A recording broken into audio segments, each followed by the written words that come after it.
Here I come, here I come. Okay, here we go. Yo, yo, what up? It's your girl Joy, the Hip Hop Power Font, and welcome to the Lighthouse. I'm aware that I probably sound like shush, okay? But just shush, okay?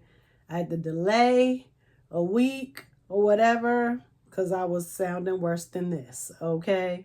But that also made me conclude, guess we're doing this every 2 weeks, okay? Okay, let's get into it. It is now July, but I want to shout out Angel Reese for making the WNBA All-Star roster, okay?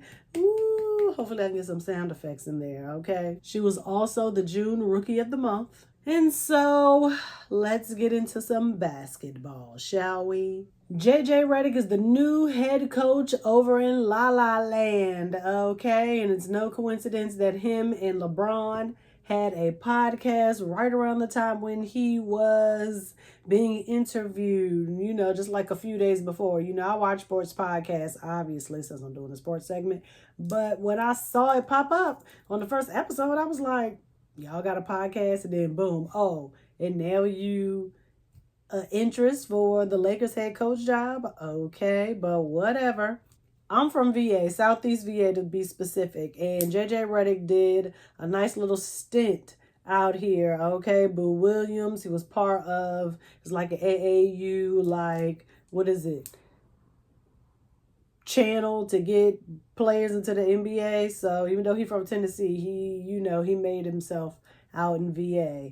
But some not so disturbing things did pop up, people saying that they had a racist experience due to some words that JJ Redick said. And I mean, I'm not surprised. Surprise me with something else, okay? So also in NBA news, you got LeBron James Jr., also known as Bronny, okay? He was drafted by the Lakers, the 55th pick, okay? We know 5 plus 5 is what? 10. Ending and new beginning, okay? If that's not a legacy, then I don't know what is, okay? JJ Redick announced that he was head coach or interested in, no. He announced that he was going to be the head coach, like the Lakers announced that they had chosen JJ Redick. That was June 25th. The next day is the draft, and then they draft Bronny Jr., okay?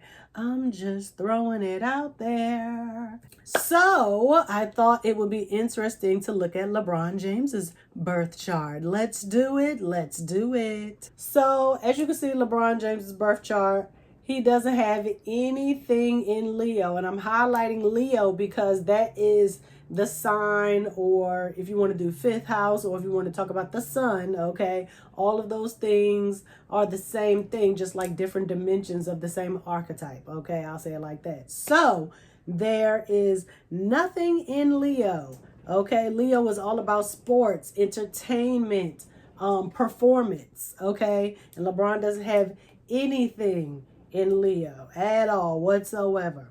However, I see that his sun is in Capricorn in the 7th house of Libra. And so that is like he's literally the GOAT.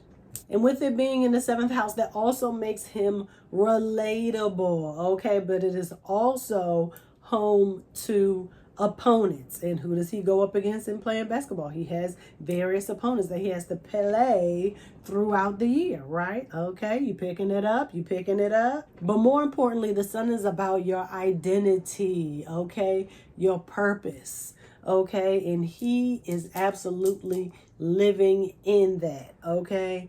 His identity is revolved around being like one of the greatest NBA players of all time, okay? He is relatable. That's why people like him outside of sports, okay? Like his personal life, he's just relatable. He got a black wife, they got black kids. He just happened to play basketball. He never gotten into any major discourse or trouble, anything like that. He's literally the face of the league, okay? And has been for 20 years?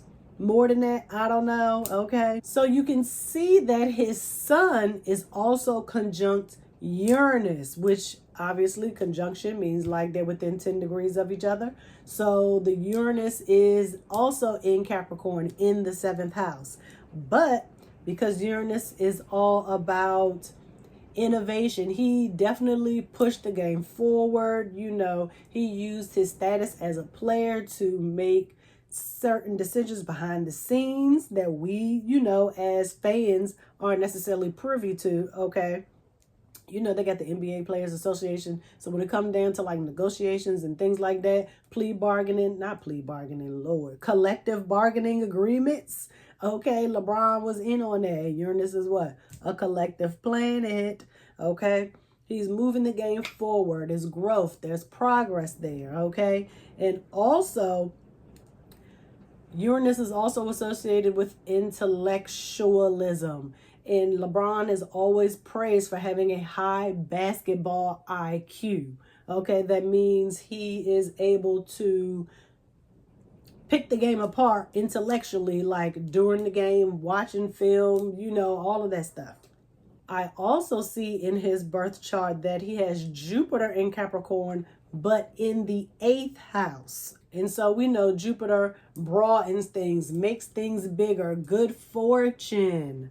And so even though it's in the 8th house of Scorpio, you know, wounded, healer, he transformed the game of basketball on a large global scale. Okay. And so you can also say that, obviously he's made quite the lump sum of money playing basketball, being the GOAT. I also see that he has Mars in Pisces in the 10th house, also Capricorn. And so there's some repeating Capricorn themes, okay? Capricorn, Saturn in 10th house is all about ambitions, being the authority on the very thing that of your field. His field just happened to be basketball, right? And so it's always about ascending and being a master at his craft. And if you being a GOAT is not a master at your craft, then I don't know. But having Mars and Pisces in the 10th, it alludes to LeBron essentially transcending the game, right? Pisces' need is to transcend duality into wholeness or unity. Also, a lot of critics felt like LeBron wasn't the aggressive competitor that we all know him to be. Hence the Pisces. Pisces is very passive. Some might consider them to be weak, dazed, confused, out to lunch. But he was just quiet, and now he is at the point in his time, well, in his career, he is at the Pisces stage of his career. He's ready to what? Retire. Likely after these couple of years, after him and Bronny get to play around for a couple of years, LeBron gonna be gone. Okay, trust me. And from what I understand, Bryce is really the one, not Bronny. I don't know. But what does this have to do with LeBron James Jr. and JJ Redick? So I talked about in the beginning LeBron's son being in Capricorn in the 7th. Guess what? LeBron's son, Bronny James Jr., his firstborn heir to the throne, guess what his zodiac sign is? Libra. You guessed it. Also, LeBron has the moon in what? In Aries in the 11th house. See it? You see it? So that essentially is him being able to, in these next 2 years, okay, while they're playing together, LeBron is going to show Bronny how to survive, Aries word, okay, in the league, how to be essentially like the best rookie possible. He is going to give his son the game, okay? He's going to nurture him, protect him, all of those Cancerian things. He's going to take care of him, be there for him, but don't get it twisted. Okay, the Aries in the moon is in Aries, so he is teaching him in a way that is going to be very blunt, direct. He's going to be outspoken. He's not going to hold his tongue. Okay, he can be honest with his son, just teaching him how to be assertive, right? And how to be a classy competitor, not you know, having your name all in the tabloids like some of these, not tabloids, but in the media like a lot of these players do. How to, you know, I've modeled the career for you. Like, you never heard about me getting in no trouble, nothing with a bunch of women, you know, not around no BS, you know, but Bronny is going to be dealing with social media. LeBron, he navigates it now, but that wasn't a thing. You know, social media wasn't what it is now when LeBron was first starting out in the NBA. I mean, as an Aries, Aries is the leader of the zodiac. So he is going to show Bronny how to be a leader and also like lead him to be the independent, another Aries word, young man, which is an archetypal character for an Aries. Okay.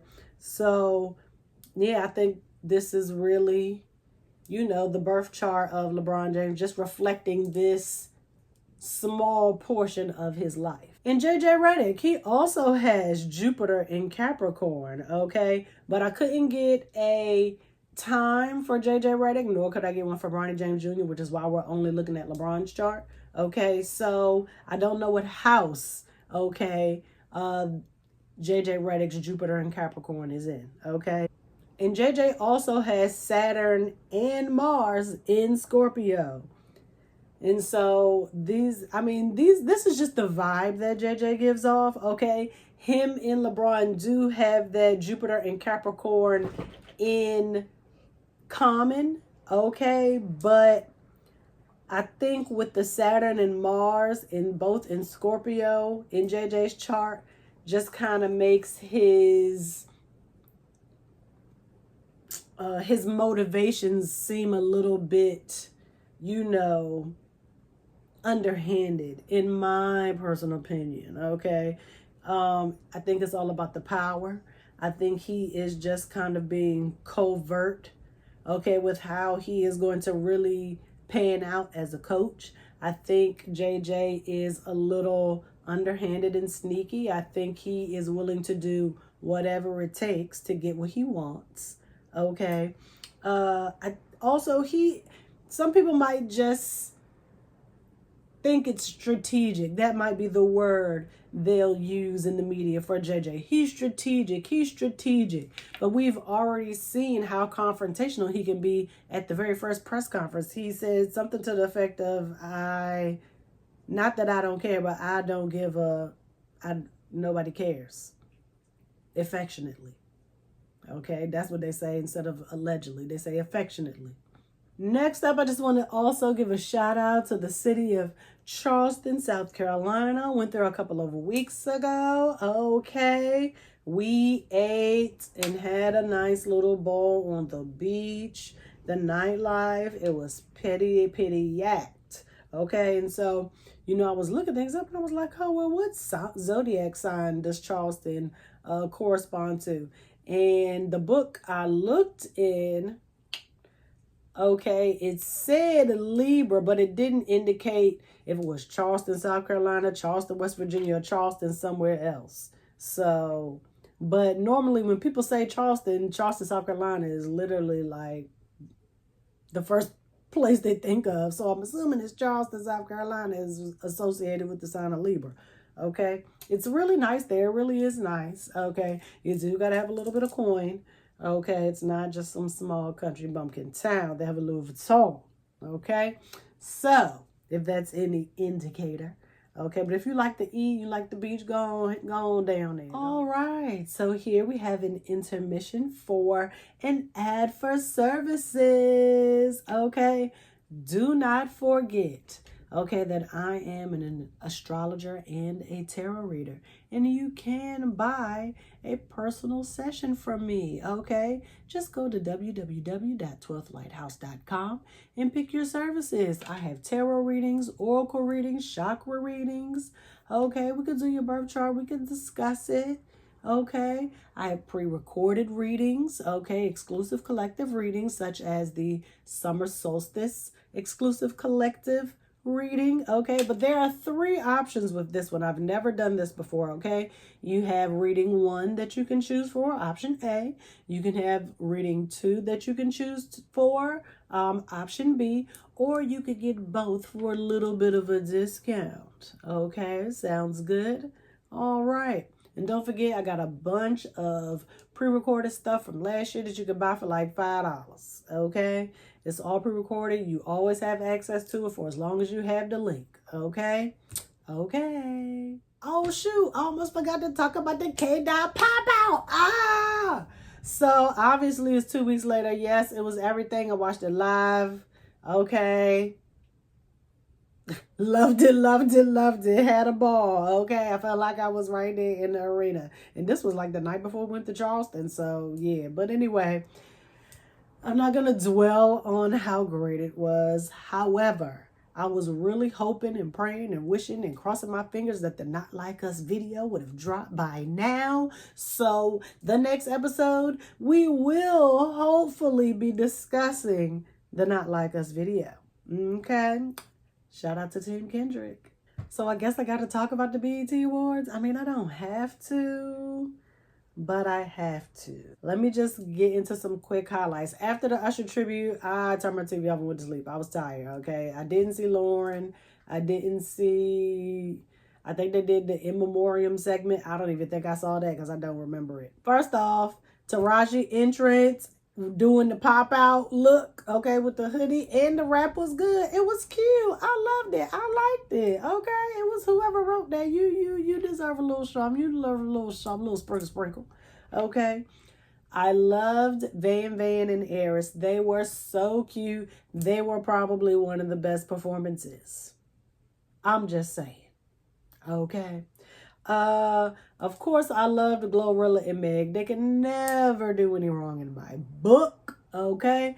Sexy Red, her performance was better than I thought it was going to be. The dancers, I mean, the little stage presence they had for her, that was good. But she was flat. Without it, she would have been. But that's okay. That's okay. Her time is running up. Hope she saved the money real good. Real good. Okay.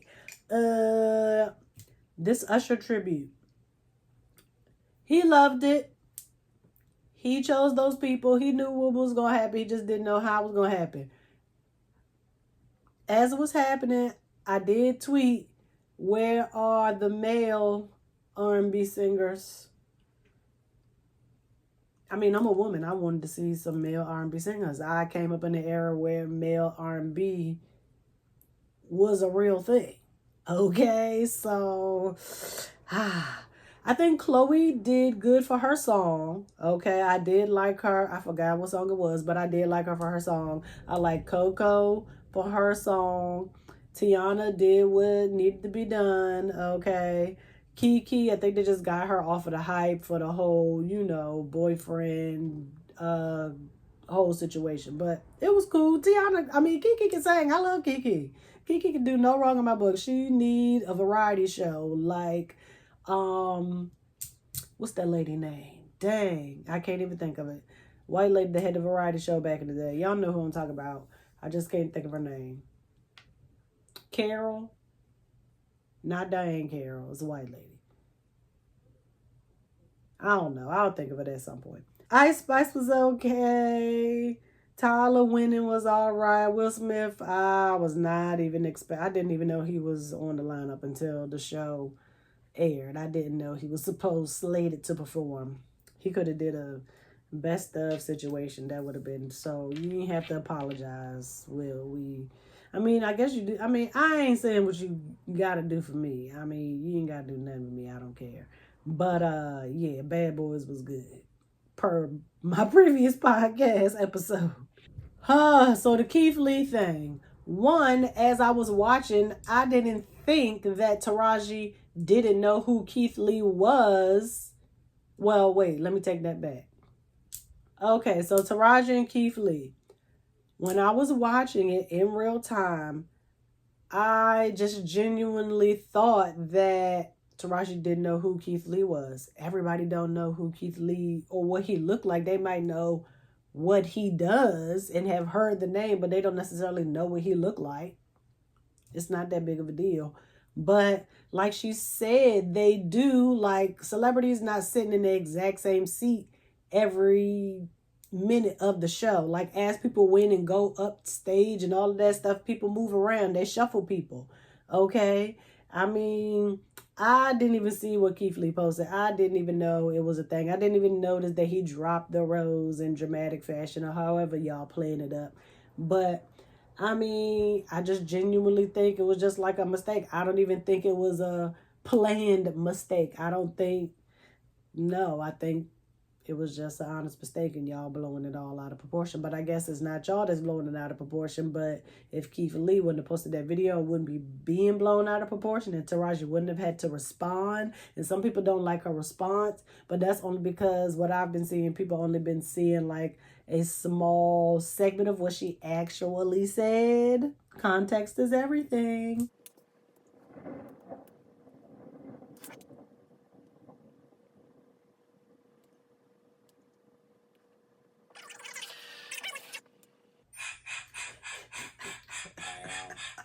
Reincarnated, I'm a stargazer. Life goes on, honey, to all my babies. Woke up looking for the broccoli. I keep a horn on me, that my seat. I peep ownership, the blueprint is by me. Mr. Get Off, I get off at my feet.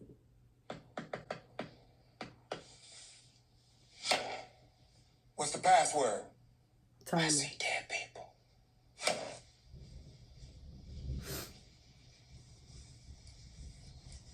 You late.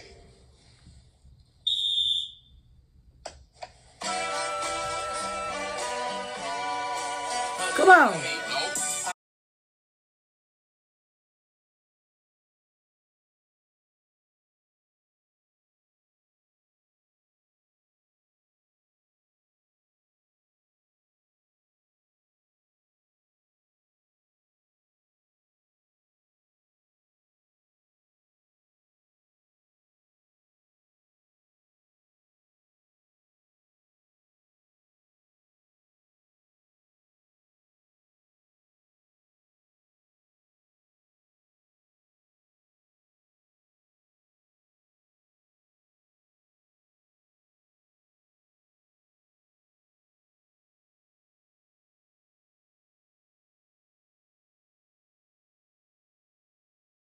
Go. Uh, uh, uh, uh, uh, uh, uh, uh, uh, uh, Ooh.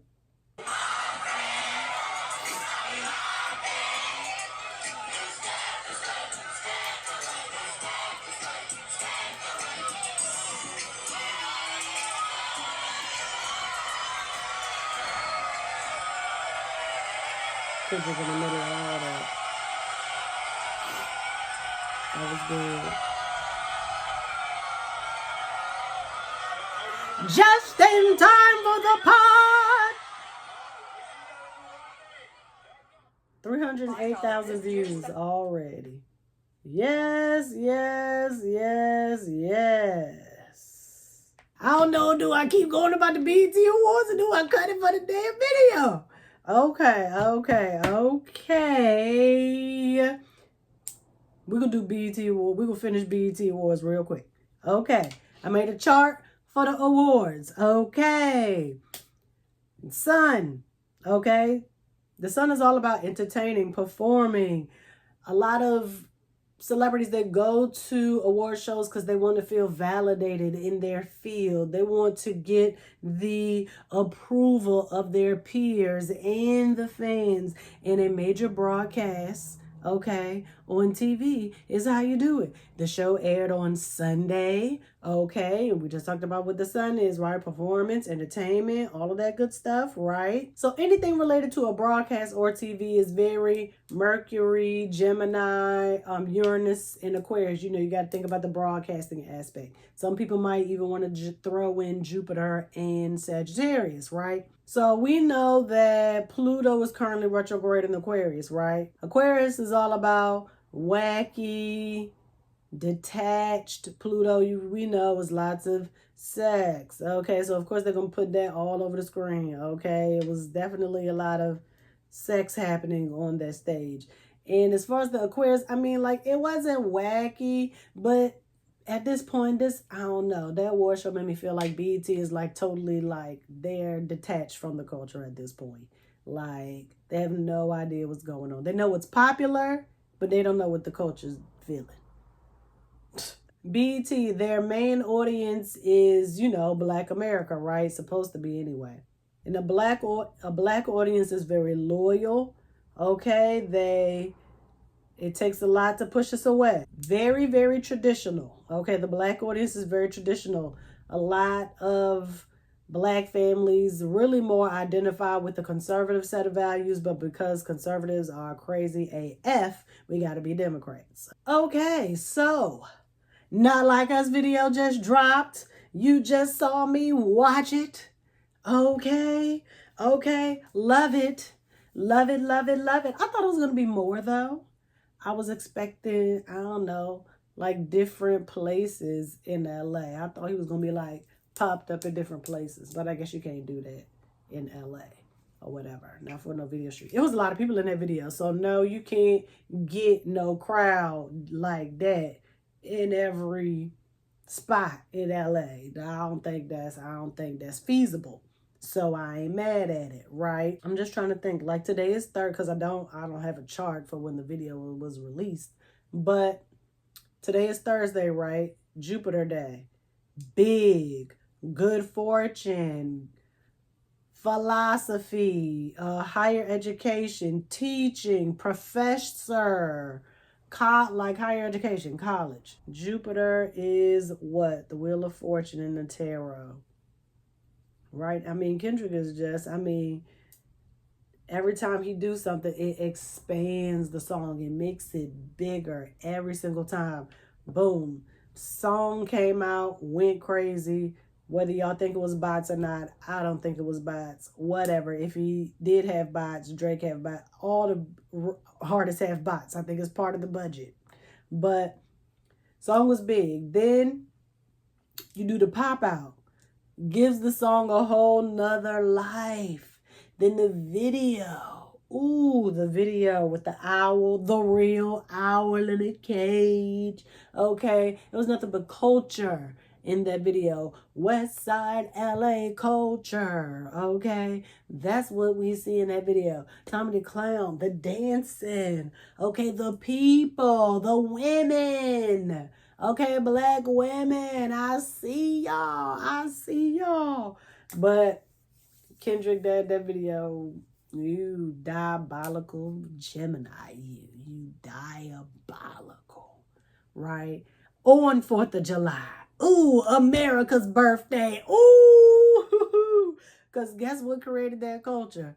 America, through the systems and the social ills, the crack epidemic, all of the stuff that America has been through, okay, created that West Coast LA culture, okay? The slaves, okay, the enslaved, my bad, okay, and all of those people that migrated west to leave the South because they didn't want to be enslaved any longer. Okay, everybody didn't just go north. Some people just went west. Okay, and that's where the Mexicans was at. Okay, well, I mean, they was already here with the natives, but anyway, during a Pluto retrograde. I think Neptune is retrograde right now. I think Neptune just went retrograde. Let me see. Let me check. I'm pretty sure it is. I'm just double checking. Neptune, home Pisces. Yep, because it went on the 2nd. Today is the 4th that y'all are watching this. Well, that I'm recording this. Y'all gonna see it tomorrow, which is today, which is Friday. But yeah, Pisces is in retrograde. And we got the new moon and freaking Cancer going on. Well, not literally going on right now, but are we in the new moon energy? Let me see. No, not yet. Not yet. But we will be tomorrow. What else? Saturn is retrograde in Pisces. Neptune is retrograde in Pisces. Chiron retrograde is coming up. Mars and Uranus are in Taurus. Jupiter is in Gemini. Yep. The moon, the sun, and Venus are all in Cancer. Yeah, with Jupiter still in Gemini, still going with his sun. Still going with the sun. Still going with the sun. Okay. Kendrick, you a wild boy. You a wild boy. Yep. Thursday is Jupiter day. Jupiter is in Gemini, which is his sun sign. And I want to hear that song that's at the beginning of the video. That's what I want to hear. I like that. Y'all saw me, Bob. I was like, hold on. What's this? Okay. So repeating themes here. Jupiter is in Gemini, where Kendrick's sun sign is. The sun itself right now is in the sign of Cancer, which is the moon. Diabolical. Kendrick is the boogeyman. Okay? Kendrick is the boogeyman. So speaking of Pluto retrograde in Aquarius, I have some really good TV shows that I want to talk to y'all about. Okay? There are likely maybe going to be some spoilers. So when you hear the show, yeah, or if you don't care, just keep listening. First up, we have on Netflix. Okay, this was released April 25th, so hopefully you've seen it by now because it's going to be spoilers for this one.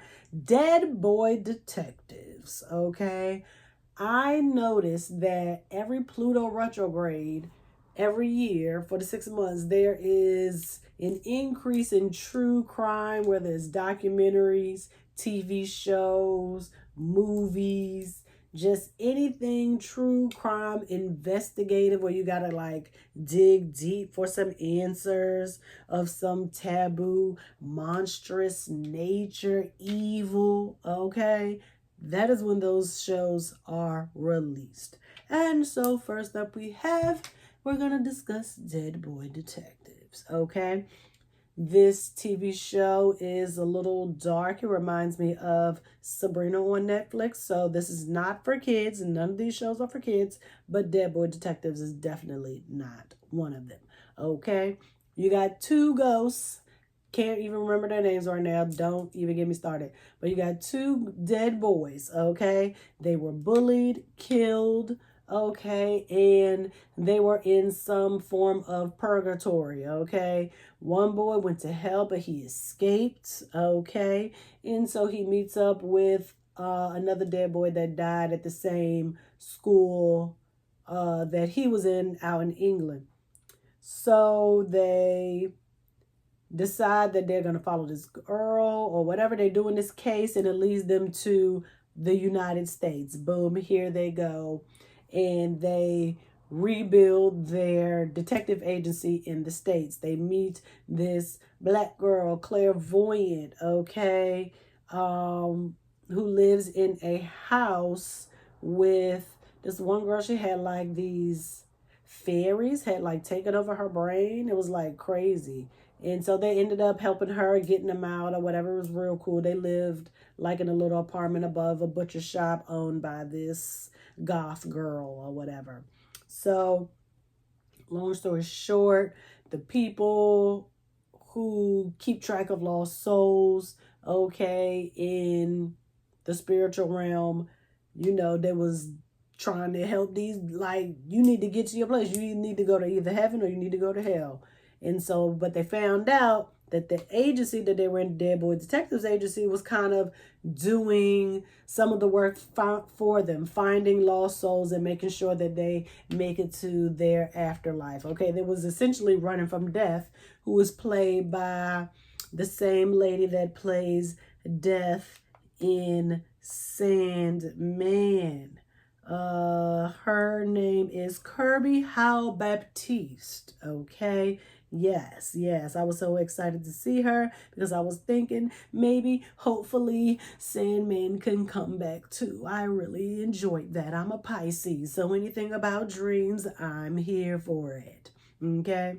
So, long story short, you know, they bump into this witch who had been stealing kids and killing them and feeding them to her dead snake in her little witchy basement.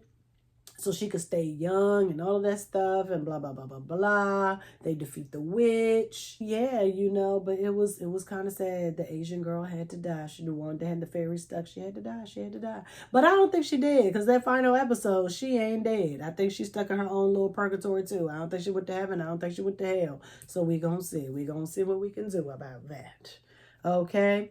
And next up is for those who have Hulu. Okay, we have Will Trent, okay, a Georgia Bureau of Investigation agent, okay. His mother was killed giving birth to him because she was kidnapped by the guy that raped her, who we find out is Will's father. Will grew up in the foster care system with a close friend who was also an Atlanta police detective, okay. The show takes place in Atlanta. And so, they grew up in foster care together. They had this on-off trauma bonding sexual relationship. But she, one time when her and Will was off, slept with her partner who was married, whose wife had a little mental break and disappeared on her, even though they had 2 kids. It was crazy. But Will has OCD and PTSD. The girl, I forgot her name, that he was off and on with, that Lynn detective, she has a substance abuse issue, okay? And the character arcs go crazy. Her character arc went ham, okay? She killed her rapist, okay, who was her foster guy. She didn't kill him. He was killed by his new girlfriend's teenage daughter after he attempted or did molest her, okay? Yeah, this got some dark themes here. So I need you got to mentally prepare for Will Trent. If you have some triggering issues, you might want to mentally prepare, because it get real. Like, yeah, it get real. Will Trent is no joke. But I love finding out who Will Trent is. He's Puerto Rican. He tries to learn Spanish. He's illiterate. Well, not illiterate, dyslexic. And never even, he was in the foster care system. They weren't about to try to help him. He had special needs. It ain't happening. People just wanted to check. Okay? But anyway, he uncovers his own trauma that he had pushed down deep into his subconscious. Okay, Pluto retrograde. Okay, but yes, he's a really good detective with his little dog Betty that he got from another case. And yeah, Will Trent it's a really good show. It's 2 seasons. Okay, so start from the beginning so you can get the whole character arc, because season 2 not gonna make any sense if you don't watch season 1. I'm telling you now. If you have Apple Plus, these next 2 are for you. Okay, 1, I'm just letting y'all know that I have not watched Defending Jacob yet, but I do plan to. Okay, Sugar. Let's talk about it, starring the very handsome Colin Farrell. Okay, he plays a hotshot private investigator working in Hollywood, California. A big shot movie producer icon hires him to find his granddaughter. The rest of the family just thinks she's on a drug binge, but Sugar's on the job, and we find out that's not true. Okay, she had been kidnapped. It's all sex trafficking and things going on, and like powerful people in Hollywood paying for things to go away because they don't want the press right before their movie comes out, and keeping your child in a bubble and the problems that it could cause or exacerbate. Okay, the son was doing a lot of sex trafficking, paying for sex and all this just because his parents just never told him no. Okay, poor old Davy. I do remember his name. Okay, but in the beginning, it's like you can tell something is wrong with Sugar, and you just, okay, all right, he is the wounded hero. Every hero in all of these shows is wounded somehow because they have to make them relatable. And so Sugar, it's like he got some kind of debilitating illness. Like, what's going on? What's wrong with Sugar? And so come to find out, this fool is an alien from another planet sent here to observe humans on Earth and their behavior. They don't intervene and they don't kill. They can kill, but they don't. Okay? Of course, people do end up getting killed, a few people. But yeah, it's and I mean, Sugar has this intimate moment with one of the clients who I thought, or the show will lead you to believe that they are in on the kidnapping, but they are not. Okay. But it's her daughter who's missing. But yeah, Sugar meets with his secret alien friends like periodically to discuss their work and their cases. Okay, his point of contact was telling them staying down on this one particular case to try to find the granddaughter.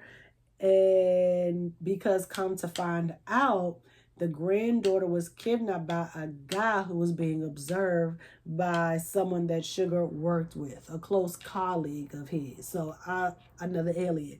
So at the end, they like, oh, okay, we got to go back to our planet. The mission is over just because of what Sugar found out. Okay.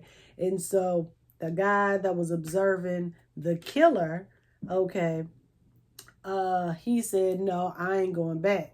Sugar was like, well, I can't go back knowing that he's still here on Earth. Ain't nobody coming back for him. You just gonna let him have free reign over the Earth? Like, it's crazy. So that is the setup for season 2 for Sugar to have like an arch nemesis. Next up on Apple TV, we have Presumed Innocent. Okay, starring Jake Gyllenhaal. Oh my gosh, this is some riveting TV. This show will keep you on your freaking toes. You have to pay attention. You have to listen. You have to watch. See, you got to read. Okay? It is good. It is a drama. Jake Gyllenhaal plays Rusty. He is deputy, what is it? Chief Deputy DA, okay? I think they are in Atlanta too. I don't know. But okay, so him and the DA, the current DA, they up for re-election. Their competition, their opponent, two of their colleagues, obviously. So Rusty and the DA that he worked for, they lost, but they still, work for the DA's office. It's just somebody else in charge now, two other people. So on the very first episode, boom, woman get murdered, one of their colleagues, also a DA. Come to find out, they got to find their killer. Oh, Rusty Butt and lady was having an affair. Mind you, Rusty is married with 2 kids. Okay, he had cheated with this woman for a year ago. It had been over for a year, but it started back up a week ago. Come to find out, he was there the day she died, but he didn't kill her. I mean, like, the evidence is like, dang, Rusty, did you kill her? Like, I'm starting to think you did. But now, I think otherwise. I definitely think otherwise. And you might too. It might be obvious to you. I don't know. But when shows like this, true crime shows, they're always going to they're going to show you the crime. They're going to give you multiple suspects, and it's up to you to weed it out as the story progresses, right? So you're going to have one suspect, you're like, dang, was it you? Was it you? Was it you? Oh no, it's you. It is you, sir. I can tell, okay, by the anger in your voice. They are out to get Rusty. And I don't think Rusty realizes how serious this is, okay? But it becomes apparent once he sits down in that courtroom, okay? It's only 8 episodes, and I think we are just on episode 6, okay? So if you want to binge watch it, make sure that you watch it, because probably by the next couple of weeks, maybe, or maybe I'll just wait to recap the show after episode 8 airs. But yeah, Presumed Innocent is my shiz nah e. So after I finished watching Sugar and I started watching Presumed Innocent, someone on my little Apple TV brain was like, let's watch Dark Matter. Y'all, if you are into the multiverse, alignment, collapsing timelines, and all of that, oh my gosh, Dark Matter will blow your freaking mind. Okay?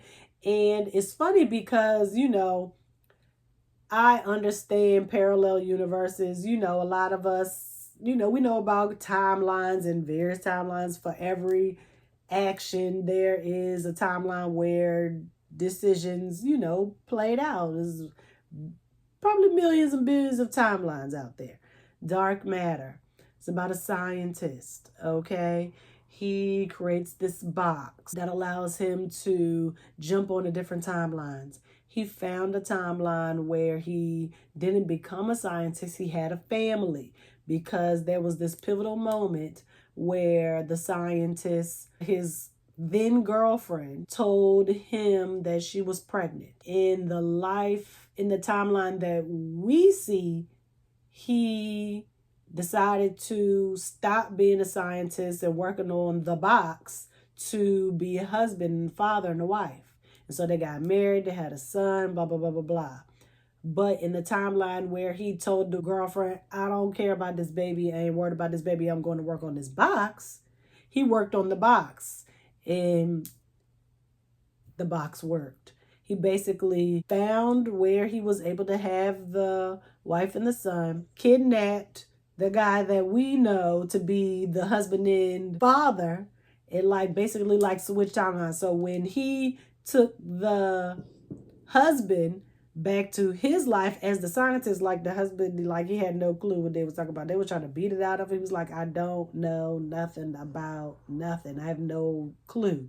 And so it kind of becomes clear, okay, what's going on. Basically, they got to escape, right? The father doesn't want the scientist's life. He tries to find his wife in the life, but then she ended up getting killed and blah, blah, blah, blah, blah. So he knows his only chance is to go back into the box. He go back into the box. His friend had to give him these injections or whatever. You only get 50. Because once you open the door in the box, you only got maybe 8 to 10 seconds. They get in the box, you shoot the little shot. The box turns into this long corridor of never ending doors that you can open. Some of them got Mad Max. Some of them is just like a flood in New York. It's a utopia. One is super freezing crazy cold. But the box is in the same longitude and latitude in every timeline.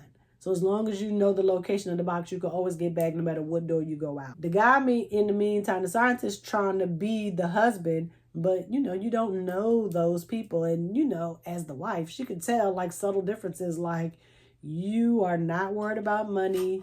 You are being romantic. You are volunteering to cook and help me with dishes. You don't remember our friend's name. Almost killed the son because he didn't remember the son had freaking peanut allergy. That was crazy. Bought the son a new car. The thing was, the box is a really good metaphor for multiple timelines, multiple parallel universes. I love the visual metaphor of it all. It's a very great way to interpret in the physical world what that would look like for human understanding. What they didn't realize, or what the scientists didn't think about long term, was the father returning back to the box and trying to pick a door out of the infinite number of doors. Okay, how to get back to his timeline. Eventually, okay, there are multiple husbands coming back and to reclaim their family and what they think is their life.